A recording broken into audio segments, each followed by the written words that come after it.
What's happening, guys? Welcome back to the workshop. I hope you guys are all keeping well. Now, I have issues with my tools. This winter has been particularly tough. It's been very, very wet. We've had lots of temperature fluctuations. It's been extremely high humidity all the time, and my tools have suffered big time. So I'm going to have to address this in this video. That's what it's going to be about. So I'll give you guys a close-up, show you the kind of damage. I have mold issues in the workshop. I have tools rusting. I have lots of stuff. So I have to try and address it. And I'm going to have to come up with a solution for this coming year. Get an industrial dehumidifier just to keep the relative humidity levels down, things like that. So we'll discuss all that in this video. I'll show you the fair machines, how I'm keeping them rust free, and I'll show you the damage to my hand tools. Let's have a look. Right, guys, so my hand tool cabinet has not fared out too well. I have mold issues. You can see it all here forming on the plywood. So it's been very, very damp, very, very moist in this workshop, and it's almost impossible to keep the moisture levels down in here. So like I said, I'm going to have to get some sort of dehumidifier to try and keep relative humidity down. There's no point in trying to get airflow through the place when it's so wet outside. You're just bringing all that wet air into the workshop. So I have a heating issue and I have a humidity issue, which I'm going to have to address. But yeah, just giving you guys a look. Look, here's my Lee Nielsen hand plane. I can show you some of the effects now. I've cleaned some of these up already, but look. As you can see, I have some pitting and some rust issues, so we're going to have to address some of that. And my planes that I don't use very, very much, you can see the rust forming on them, so we're going to have to tidy all these up and try and make them a little bit safer. So we're going to have to use some tool treatment on them, that kind of thing. I'm going to have to empty this out and see if I can address some of the mold in here. But that mold stains and it's very, very hard to get off once you get it. So bit of a disaster, but yeah. We'll try and address it as best we can. Let's get this thing emptied out and we'll start addressing some of these tools. My first port of call is to just take everything out, and we'll have to just go through them all and address all our rust issues, treat all the tools, and try and prevent any further degradation. So yeah, a little bit disheartening. You like to keep your tools as pristine as you can, but like I said, this winter has been particularly hard when it comes to moisture levels. We've had a couple of nights where the temperature swings have been pretty extreme. It's gone from like +10 to -10, and extremely high humidity, and you know, everything just condensates. The water was dripping from the ceilings in here on a couple of nights. That's how bad it was. And there's not much I can do about the weather, but we have to try and, like I said, we'll have to try and do something about the heating and address the humidity. So I have some ideas on what I'm going to do. But for now, let's just get everything out of here and see what we can fix. Okay, that's the hand tool cabinet empty, so you can see a little bit more of the damage. You can see all the discoloration from the mold and stuff. Yeah, quite disheartening indeed. So that's my plane till. I can remove that so we can work on it a bit better, just to clean this out, which I think I might do. It's just a couple of screws up on top. And yeah, we'll see if we can address some of this mold, because it's pretty bad and it's a bit unsightly as well. Okay, let's start addressing some of these planes. I'm going to be using some different products here. I have some Protect tool. This is a wax polish. You guys can see it there. I got this from Workshop Heaven, so this is designed specifically for protecting all these tools. I didn't do a great job on it this year, I have to admit. This is the Axminster Workshop machine wax, so any kind of machine wax will also do for your hand planes, for your machine tops. It just reduces friction, but it's also an anti-corrosion layer as well. So that stuff is quite good, and I have some of that Alfie Shine just to address the wooden handles on this. This is a beautiful product and smells absolutely fantastic, and it's great just for polishing up the wood handles on your planes, on your saws, that kind of thing. So yeah, let's have a look at the tool. So you can see here's my number 7. That's not too bad. It's only just light surface rust, so we'll address this pretty quickly. My number 5.5 isn't too bad. That's just mostly discoloration. So we're not going to be able to get that off, but we'll try as best we can. Like I said, my Lee Nielsen fared the worst. As you can see the sole of that. If the camera will focus. Yeah, there we go. You can see how discoloured. You can't really feel the pitting, but you can kind of see it in the side. The camera's not doing a great job on that now, but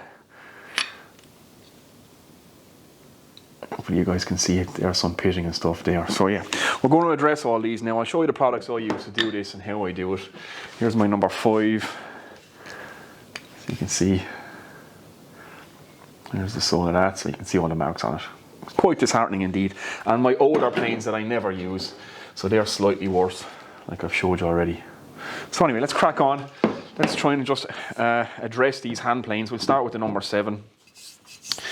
We'll treat this, we'll get them back looking good again, and we'll put some rust prevention on them.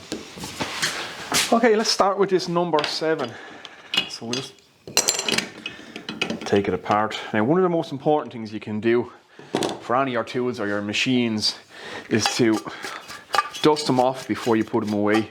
Get all the sawdust off them, because wood is hygroscopic, sawdust is hygroscopic, it absorbs moisture and it will sit on all your machines and all your tools. And if you have problems like I have in my workshop, where you get high moisture, high humidity, then that is a recipe for disaster. So always clean your tools.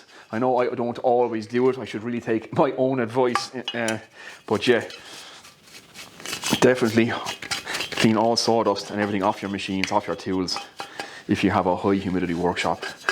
That will help a hell of a lot. So we have a chip breaker to address, we have the plane to address. So let's do that. I'll get you in for a closer look and show you what I'm using. Okay, I'm going to start by just cleaning up the plane. Now, things I'm going to be using, I have some of these sanding pads. These are very fine grit. They're nice and soft. Just used for working on cars, paint jobs, that kind of thing. I have some of these sanding sponges as well. Again, just for wiping off the surface rust, giving them a light sand off. So we don't want to use anything too heavy, because we don't want to change the flatness of the sole. Not that you'll remove material that quickly by hand, you won't.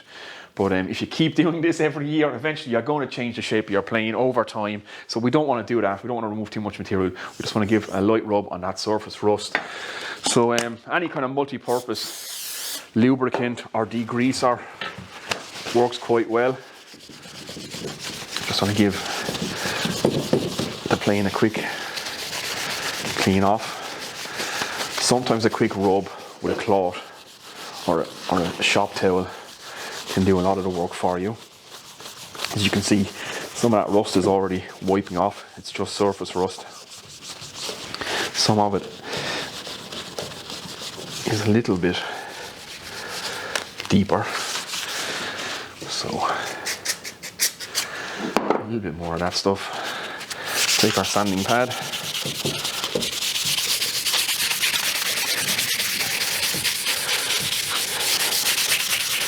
just give it a wipe off.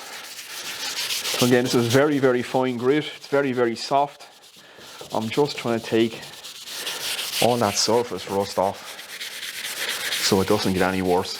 Now, unfortunately, anywhere there's pitting or discoloration, we're not probably going to be able to remove that. So our planes will be scarred for life. There's not much you can do about it. But, yeah, that's already making a big difference to the side of that plane now. Again,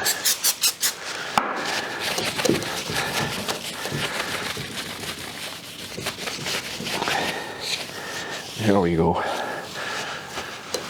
Quite nice. I'll give you a quick close-up of that. Okay, quick close-up on the plane. You can see we've done quite a nice job on the side of that now, just a couple of minutes work. Unfortunately, the discoloration and stuff like that, we're not going to get out of it. It's only a very, very light sanding. So we'll address the rest of this now, and we'll address the chip breaker and stuff. You can see how bad that side is as well, so let's do that.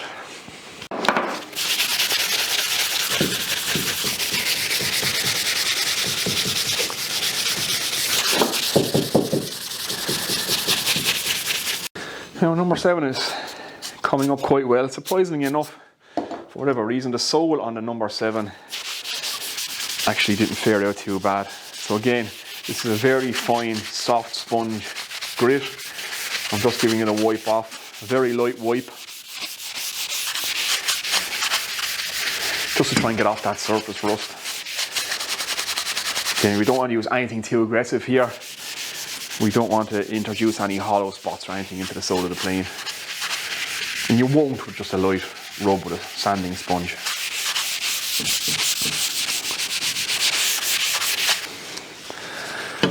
Okay, There we go. I think what I'll do now is I'm going to pull the frog out of this plane as well, and we'll address the whole inside of it.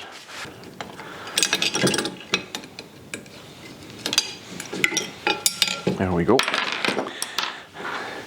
There's any parts, and you can see how wood shavings get stuck under your frog. So it's no harm to do this on a regular basis, just to treat your planes, to clean out all that stuff. Oil up all your screws, oil up your plate underneath your frog, a little bit of machine wax on that as well. Just stop rust forming between the surfaces, and the same goes for your chip breaker and your blade. Separate those out as well, and stop rust, because rust will form between the two of those as well. So yeah, I'm gonna have to go through this now and do this to all the planes, clean them all off, just give them a quick rub down, and then grease them up with some anti-corrosion paste. Okay, so that's all cleaned out. I've addressed all those surfaces, and thankfully this has fared pretty well underneath the frog and stuff. So the frog is all cleaned up again. Happy days. Now I'm just going to address the plane blade itself, which has rust on it, and the chip breaker too. So we'll address these up, then we'll reassemble this plane, and I'm just going to use all the machine wax on all the surfaces, just to help stop or slow down that rust forming again. So when it comes to the chip breaker and the plane, it's just the same thing.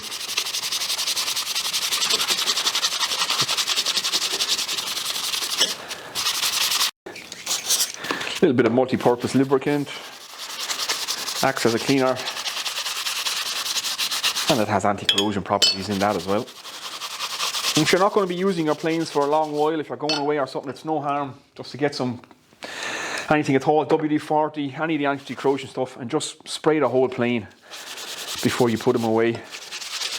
It really will save you some headaches in the long run.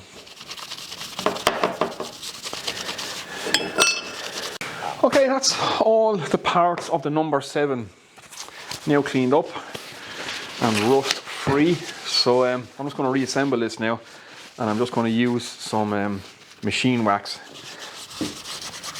I'm just going to coat all the mating surfaces with the machine wax, just to help prevent corrosion from building up in there. And yeah, if you do this regularly enough, which of course I didn't, you won't have these issues. But yeah, I definitely still need to address my humidity levels in here and the temperature levels, because even some of the wood, some of my hardwoods that I'm storing there, I can see some mold growing on them, which will just absolutely destroy the wood. It'll discolor it and you'll never get it out. So it can be quite a disaster. This year, like I said, has been particularly bad.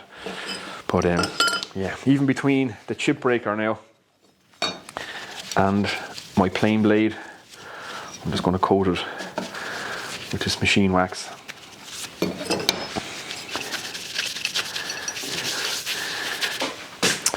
Okay guys, a couple hours later, I've gone through all my hand tools, so everything is pulled apart, everything is adjusted. I've sanded them all down, rubbed them all off, cleaned out all the rust, and I've treated all the surfaces, and I've just done the soles and the sides of the planes now with the machine wax as well. I'm just doing my chisels, so they're not too bad. Just give them a quick light rub down, and I'm just dressing the handles. Just going to put some of that nice Alfie shine onto the handles just to protect the wood. I've done the same with the handles of the hand planes and my saws. So yeah, everything is looking quite good now. Like I said, I'll never get rid of the battle scars.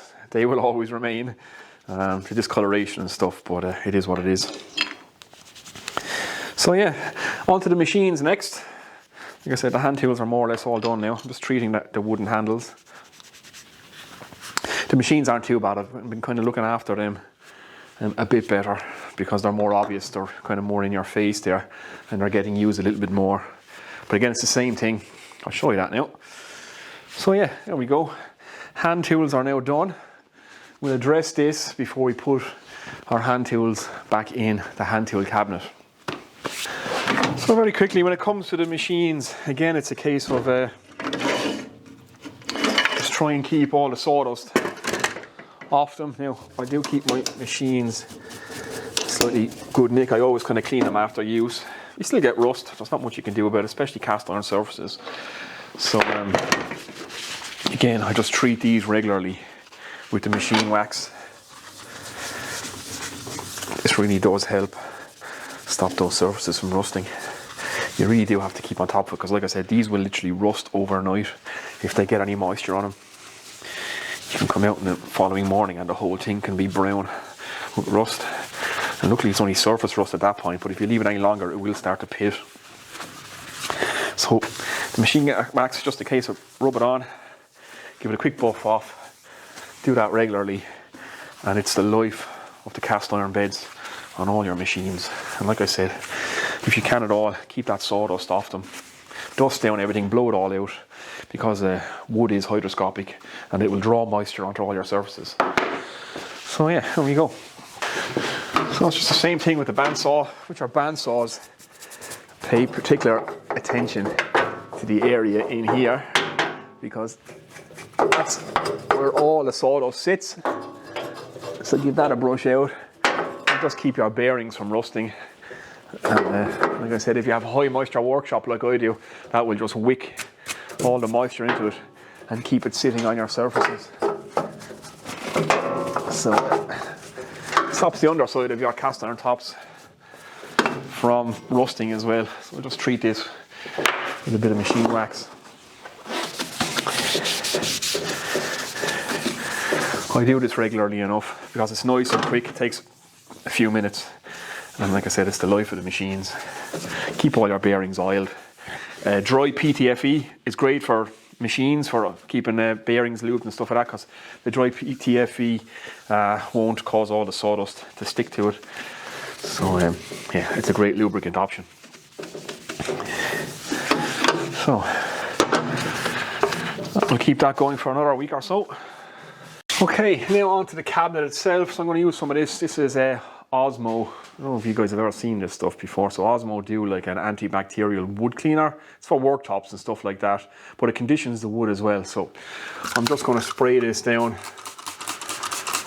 and try and clean out any of this mold. Now, obviously, mold stains, and there's not much I can do about that now, which is really disheartening, because my plane till and my it's kind of the backdrop for all my videos, and to see this happen, and this has only happened this winter. The previous winters I didn't have any of this trouble, but like I said, this winter has been particularly egregious when it comes to moisture and humidity and temperature swings. Where did I put my little brush? There we go.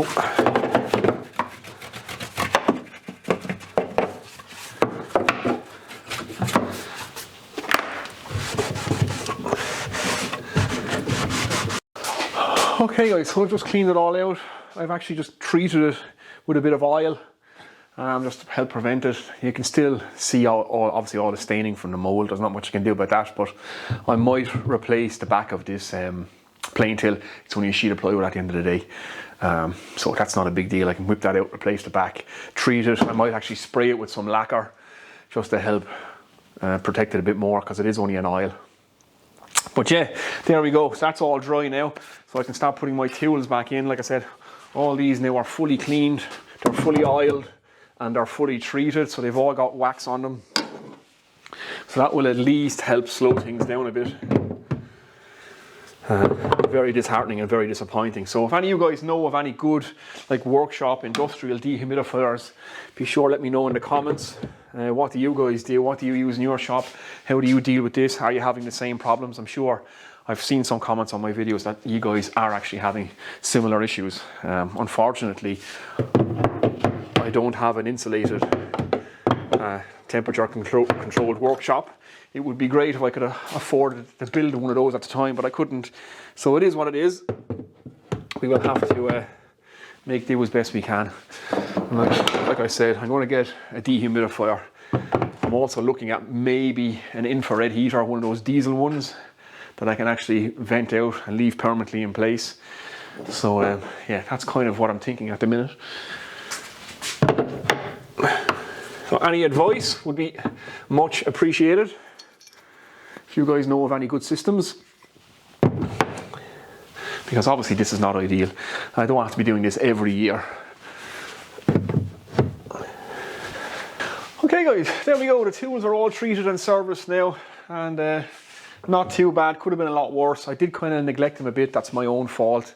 And you know, the winter, like I said already, was particularly difficult this year. So still no excuses. I should have serviced them a bit better than what I did. So if you leave them at all for a couple of months or even a couple of weeks, things can get quite bad indeed. But luckily enough, it's not too bad. It hasn't pitted too much, and they're perfectly serviceable. They will work on for another 100 years as long as they're kept in that condition. So yeah, that's it guys. I thought I'd just share that with you, show you what's going on in my workshop, what I'm doing with my hand tools. I know some of you guys are in the same position because I've seen it in the comments often enough, how do I treat my tools. So that's just some of the products that I use. I've showed you in this video on what I do. But yeah, I'm definitely going to have to come up with a better solution because the mold issue is not good. It's not good at all. And tools rusting is not good. So definitely some sort of dehumidifier and workshop heater will be coming up in this year, preparing for next winter. Luckily we're heading into the spring now and things will start to get a bit better from here on out. But that's it guys, I'm going to get out of here now. As always, comments, questions below, any feedback, any ideas you have for me, I would be greatly appreciated indeed. So leave that below in the comment section. I try to respond to everybody's comment if I can. As always, give the video a thumbs up, and if you're new here, hit that subscribe button. We have plenty of more tool related videos and products coming up on the channel in the future. So that's it guys, I'm going to get out of here now. Yeah, a little bit disappointing when you see your tools in that condition, but a little bit elbow grease so we can get them back to serviceable again. I'll see you in the next one guys, take it easy.